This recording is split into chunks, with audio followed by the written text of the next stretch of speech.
Welcome everyone back to another Dragon Ball Legends video. My name is DFree. Here today, I'm going to be showing off this Bulma, and we're actually going to go ahead and do this on a little bit of a different style. What we are doing today is we're doing this in-post commentary. Now, this is actually really interesting because it allows for me to kind of give you guys a little bit more insight into what I'm doing at the time. But without further ado, let's go ahead and jump in. I wanted to do a very brief preliminary breakdown for this unit. She has a bleeding blast card as far as what she holds, which is really good for the characters that obviously are good at blast cards, right? So she is a range type, so that's what she is. So moving on, the decreased cost, 19 cost and 19 cost here, allows for her to just kind of use those cards a little bit more readily. So we do have no effect on the rocket launcher there. We come down to the green card. This is really interesting. She draws a blast card next, which is really good for her. Of course, she wants to get as many blast cards as possible. And then one of the following effects randomly occurs. 30% of blast damage inflicted for 30 counts, plus 50% to own critical rate for 30 counts, and plus 70% chance to inflict paralysis upon landing a blast arts hit. There are different times where you're going to get, if you use this unit enough, there are clips that I didn't include in this where I just get multiple green cards and I go green card, and I get paralysis. And like 70% chance of paralysis is insane. Critical rate going up, blast damage up. Like this is really RNG dependent, but like it can be really good payoff wise. And then, of course, over here, she draws a green card, restores her own ki, and even reduces the enemy's ki by 50. She has a female warrior buffing ability there. And then the following effects occur when this character enters the battlefield. -5 to her blast arts cost for 10 counts. They're already cheap. They go down to 14. And then other than that, plus 40% to blast damage inflicted for 20 counts.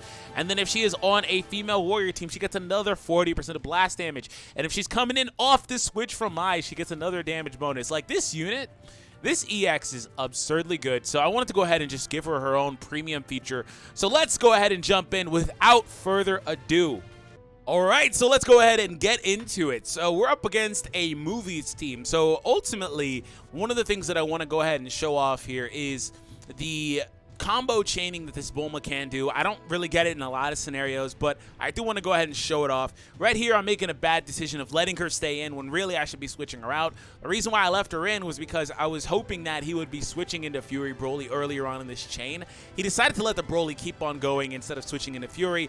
In fact, he doesn't even switch at all into Fury. He goes into Gogeta, which literally makes this worse. So it's a really bad start for me. But of course, we're fine. We'll go ahead and make up for it. So ultimately, nothing I wanted paid off in the way that I wanted, unfortunately. So that does happen there. We do bring out the Ribrianne here. Of course, Ribrianne does not care about Fury Broly. I would have switched into Ribrianne immediately earlier had he gone into Fury Broly, so really that was a smart play by him. I do go ahead and throw that. Since he switches, I do get a frame to go ahead and vanish out.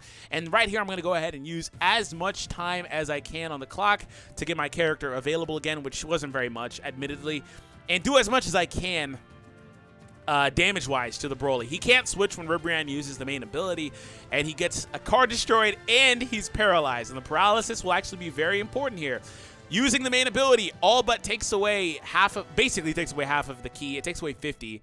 So he actually wound up vanishing. I delay my vanish and then turn into a combo chain, and this should be enough. Right here, I actually, you know what I think? Right here, I was predicting the switch into Fury Broly, so that didn't wind up happening.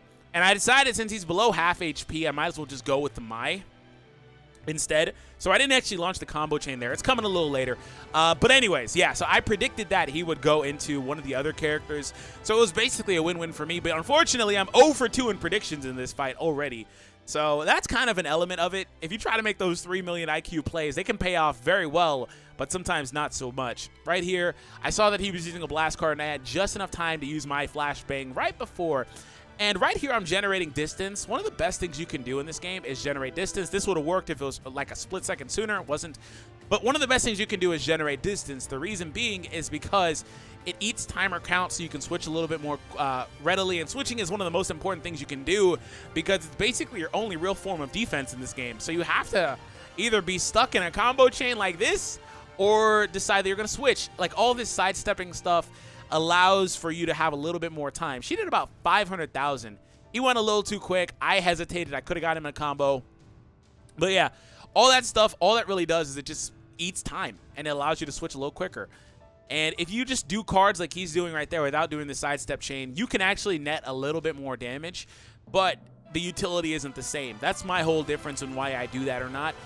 Ribrianne wasn't going to take any damage there. Her cover change basically kicked in her damage cut, and then she was type effective anyway, so yeah. We're going to go with the special move that unfortunately doesn't finish. We did get the paralysis, so it's important here. There it is. So I'm going to go back into my, and I also went into my, I hesitate here. There it is. I get him on the second sidestep.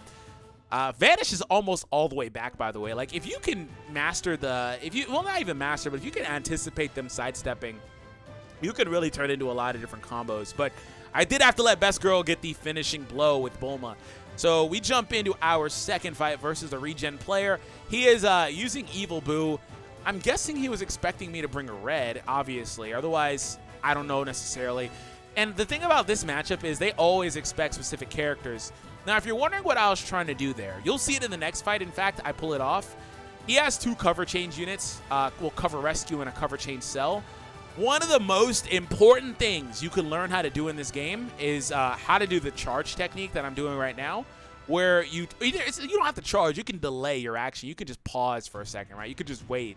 But what it'll do is you've probably seen me pull it off in videos or talk about it in videos. You know, for example, how SSG Vegeta, when he switches in, you go flying back. The new Broly does the same thing. Right here, I'm doing it right now. He didn't bother switching, unfortunately. But characters that knock characters out of the way, like Piccolo does, and take reduced damage in this process, what happens is if you can delay that action, they'll just drop right in instead of knocking them out of the way. Or like the Broly and the SSG Vegeta won't be able to send you flying. And it's important because characters don't take reduced damage in that action. If this Piccolo was able to, if I was able to get the Piccolo, he wouldn't take reduced damage, for example. So I actually pull it off against this guy. The thing about, that's one of the best things you can learn about playing against Regen, because they have the stupid Piccolo, they have the stupid Cell, they have the stupid Zamasu, they got all those characters that love cover change, and it can get really demoralizing and really hard to play against them because of the fact they can just basically have limitless defense, and then they can also couple that with basically healing, right? So, and then Cell has that natural regeneration going on, and it gets pretty outlandish. I actually pull it off here. Again, if you can learn how to do that, it'll help you out greatly and in these fights against these teams. See right here again, he has double cover change units. He has the cover rescue with a Cell. And again, I predicted the purple lead. They always lead with purple because they always expect you to lead with Mai, because that's just the most common thing. So right here, watch this. Charge, hold it for a little bit longer, and then turn into a card. And boom, Zamasu came in, did not knock the character out of the way, and in doing so, did not activate his cover change. If that was Cell, for example, and he tried to rescue them out and teleport them with Cell, Cell would have just dropped in and been caught in the combo instead of ending the combo. So, little things you got to learn. I do go into the Rising Rush here.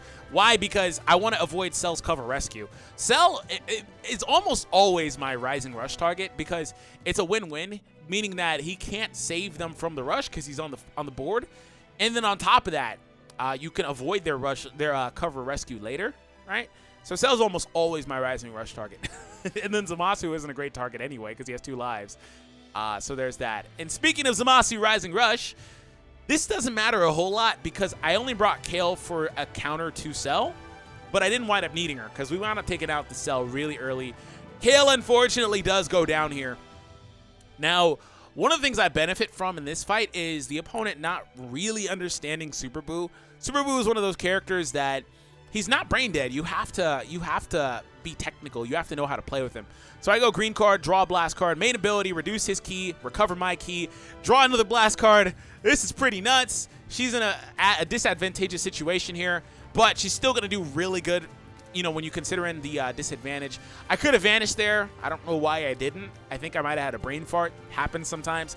We're going for that. We do get the bleed, by the way, on the card, and we go all the way. I just decided to unload the clip because I was like, you know what, I'm a little too far to start trying to sidestep. It's not a big deal. So right here, I do switch because that's another really important thing you can learn how to do is the quick switches like that. That's one thing I do a lot, actually. I don't know. He goes for the tap attack, which is really dumb. He probably was out of key, to be honest. And again, no switching. Not that he could anyway because he doesn't have the timer wasn't down. But right here, we can just take advantage of Super Boo and take him out, basically. So Ribrianne, show him the power of love. And this would be naturally a really good opponent for Bulma, at least because she has effectiveness. But regardless, Bulma's able to show off a bit in this matchup. So I waited for the double. I got caught between the double and the third one. He was going for a third one. I could have got him on the third one, but I never wait till the third one, so I didn't feel comfortable, and I just kind of went when I was already too late. So he was able to vanish out. Look at all the damage he just did to Bulma. That's quite a bit. He got caught charging too long. Sometimes I do it myself, actually. I've actually gotten pretty good at it, but where you charge until the last possible second and then you vanish out. So like right here, I did the exact same thing. I was gonna say, but sometimes I get caught on it, and I did the exact same thing. You charge until the last possible second, and then you go out, which is exactly what he did. Right here, I was playing with house money. Nothing mattered anymore. Zamasu had no chance of winning this fight, so I just threw the rush, knowing he would dodge it, and I could trade in a strike card and win the fight. So let's move on. We're up against Super Saiyans for what will probably be, I think, our final fight of this. I do lead with the Bulma, expecting the Broly lead, because they always expect my lead. Always, literally. Now, I hesitated right there. I could have got out of that. I could have got out of that entirely had I not hesitated, because he didn't hesitate, right? So Caulifla did switch in. I only brought Caulifla to counter, of course, this Goku. This Goku's in a really good position versus Caulifla, despite the fact he's type disadvantaged. He just can do so much damage if you get the right string of cards, and if you use him correctly, he can just do so much damage. So he went ahead and tried to vanish out again. So right here, he recovered by switching Caulifla's ki. Ki is really important with this team, but it's also, this team almost always has like automatic ki gain. It's really interesting the way that the female warrior team was constructed. Like, they have such amazing synergy. This is one of the best teams in the game, and it always has been, to be honest. Now, I do go ahead and throw that. I was like, you know what, right here, I'm not going to switch Mai in, I'm not going to switch Mai out, excuse me. The reason being is because I'm making a 30 million IQ play there. I let Mai stay in for those cards because while I could have switched earlier into Bulma and done more damage, had I switched, he would have switched the Broly out, and I wanted to take the Broly out. So by leaving Mai in, he felt comfortable, most likely anyway. He felt comfortable with the matchup and felt like he had an advantageous matchup because Mai didn't do any damage to Broly. And then I switched at the very last second into what I wanted. So using the main ability, took away his ki there, basically. That's such a really good ability. It just ends combos, basically. He was about to start one. I don't know if he was going to proceed all the way, but it wound up putting him in a position where it didn't work out too well. We get a nice little chain going here. Blast damage is pretty high as well. Look at her go. She's doing a ton of damage to this Goku. 40 hit combo. Did a lot of damage to Goku. About 400,000. That's about, she did about 500 to Zamasu earlier. I shouldn't have hesitated there. I could have got him on that immediately, but I do wind up hesitating.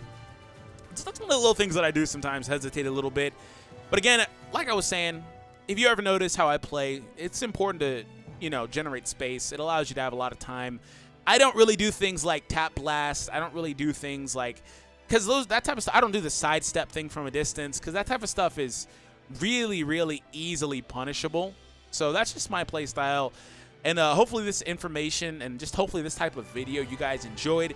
If you did, make sure you leave that thumbs up. Playing with house money yet again. He has no chance of winning this. So I switch out best girl again. Hesitate yet again. I could have got that combo going. I just got to stop hesitating. That's the second time versus the Goku, but he vanished, so I win. So we're going out. All right. Thank you, everyone. Have an awesome day, and I'll catch all of you in the next one.